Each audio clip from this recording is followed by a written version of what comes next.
a ratificação da Convenção 190 e seus impactos no combate à violência contra a mulher. O Brasil não tem uma lei trabalhista específica para mulheres e, entre os países, é um dos que possui uma das maiores desigualdades entre homens e mulheres no mercado de trabalho. Apesar de 49% da força de trabalho no Brasil ser de mulheres, elas recebem apenas 68% dos salários que os homens recebem.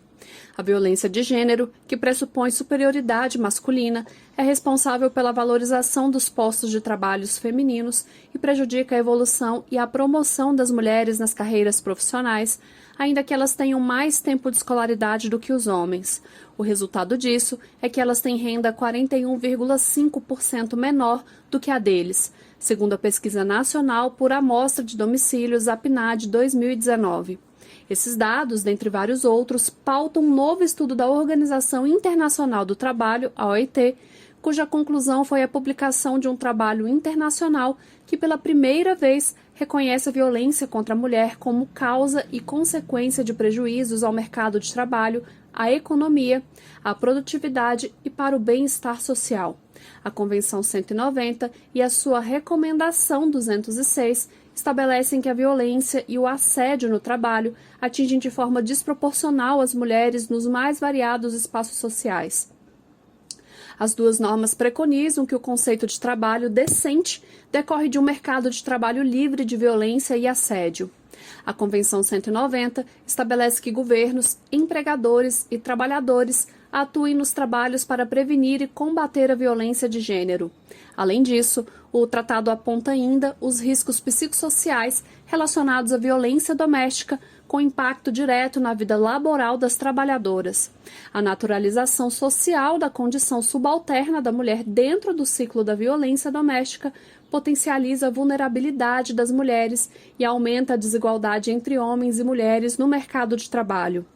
Dados do Ministério Público do Distrito Federal e Territórios apontam que em 2006, ano da promulgação da Lei da Maria da Penha, foram registradas 113 ocorrências de violência contra mulheres e que em 2007 esse número subiu para 848, variando em 650,44% o número de registros de violência doméstica entre 2006 e 2007.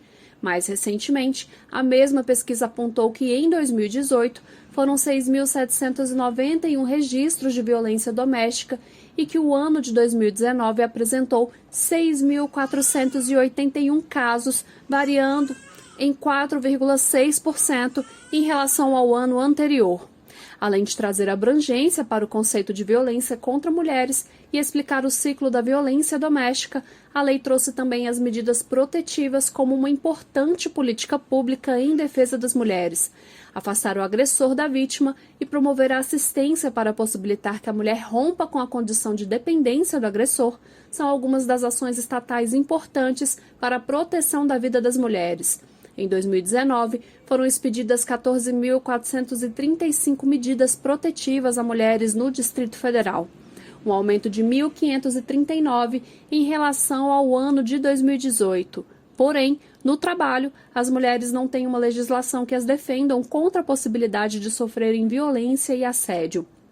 Não que apenas as mulheres sejam combatidas a violência e o assédio no trabalho, mas inseridas no contexto social que as fragilizam, as mulheres precisam sim estender seus direitos para o trabalho. A realidade de violência impõe às mulheres, desde o início de sua trajetória no mercado de trabalho, uma grande desvantagem em relação aos homens. O histórico da Lei Maria da Penha é importante neste momento de debate sobre a Convenção 190 da OIT, porque um convênio entre a OIT e os 187 países que a integram, incluindo o Brasil, abrange a necessidade de defender a vida, a integridade e o trabalho decente para a mulher e que, para isso, é importante reconhecer os efeitos nocivos da violência contra elas no mercado de trabalho. Enquanto a Lei Maria da Penha consiste em um marco civilizatório de defesa da vida das mulheres no Brasil, a Convenção 190 representa um marco civilizatório pela igualdade, contra a violência de gênero e o pleno emprego às mulheres no mercado de trabalho. Historicamente, a divisão sexual do trabalho já aponta para uma desqualificação da mulher no mercado de trabalho. Ancorada fortemente na discriminação social contra as mulheres, a divisão sexual do trabalho põe o homem com superioridade e destinado à função de produção no sistema econômico com prestígio, salários mais altos e reconhecimento profissional, enquanto as mulheres são designadas ao trabalho de reprodução, com atividades relacionadas aos cuidados e à educação socialmente desprestigiadas e tidas como potencial de vocação e sacerdócio. O trabalho feminino representa mais de 80% na enfermagem e 90% no magistério. As mulheres são responsáveis economicamente por 39% dos domicílios no Brasil, segundo o Instituto de Pesquisa Econômica Aplicada, o IPEA. O estudo diz também que o trabalho reprodutivo representa 10% do produto interno bruto nacional. Assim, a desvalorização da mulher no mercado de trabalho representa enfraquecimento econômico e precariedade na vida de mais da metade das famílias brasileiras e, sobretudo, nos serviços prestados à população. Segundo o Instituto Brasileiro de Geografia e Estatística, o IBGE, 7 milhões de mulheres no Brasil abandonaram o mercado de trabalho desde março de 2020, início da quarentena da pandemia do novo coronavírus. 2 milhões a mais do que os homens. Tem mais mulheres desempregadas do que mulheres trabalhando no Brasil. Isso decorre das escolas fechadas e do impacto do isolamento social nos setores em que, majoritariamente, os postos de trabalho são ocupados por mulheres, a saber, serviços, comércio, educação e trabalho informal. É o menor índice de participação das mulheres no mercado de trabalho nos últimos 30 anos, de acordo com o IPEA. Basta uma crise para que os direitos das mulheres sejam questionados. Simone de Beauvoir. A pandemia da Covid-19 revelou que a situação das mulheres no mercado de trabalho não é de igualdade com os homens, muito menos representa as dimensões do trabalho decente. A Convenção 190 e a Recomendação 206 possibilitam um horizonte de justiça para as mulheres no mercado de trabalho, porque vai na gênese do bloqueio às mulheres, ou seja, combate o mal pela raiz, ataca a origem do problema, a violência de gênero. Quer seja estrutural, quer seja construto de uma sociedade capitalista patriarcal, o fato é que a violência contra a mulher não é restrita apenas à sua vida privada, e sim, forte e decisivamente, ela é um problema de ordem pública. A luta pela ratificação da Convenção 190 no Brasil unifica a pauta sindical com a do movimento feminista.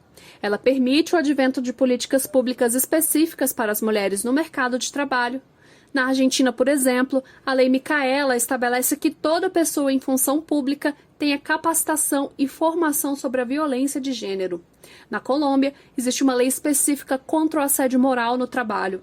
É preciso reconhecer que o mercado de trabalho não é o mesmo para homens e mulheres e que as mulheres têm, concretamente, mais chances de sofrer violência nos espaços de trabalho do que os homens. No Brasil, a Lei Maria da Penha, por sua vez, prova a importância de uma legislação específica para as mulheres. Portanto, o Brasil precisa ratificar a Convenção 190 e estabelecer políticas públicas pela justiça e a igualdade de condições no trabalho, uma vez que a força de trabalho feminina não pode ser menosprezada nem no mercado nem no mundo do trabalho, não só porque é a metade da força de trabalho brasileira e do mundo, nem só porque tem total relevância para a economia do país, mas também e exclusivamente porque ela impulsiona toda a sociedade e porque são as mulheres que desempenham um papel central na garantia do bem-estar social, uma vez que só há vida plena quando a violência acaba. Mônica Caldeira é formada em letras, possui especialização em gestão escolar, professora da Secretaria de Educação do Distrito Federal e diretora do Simpro-DF.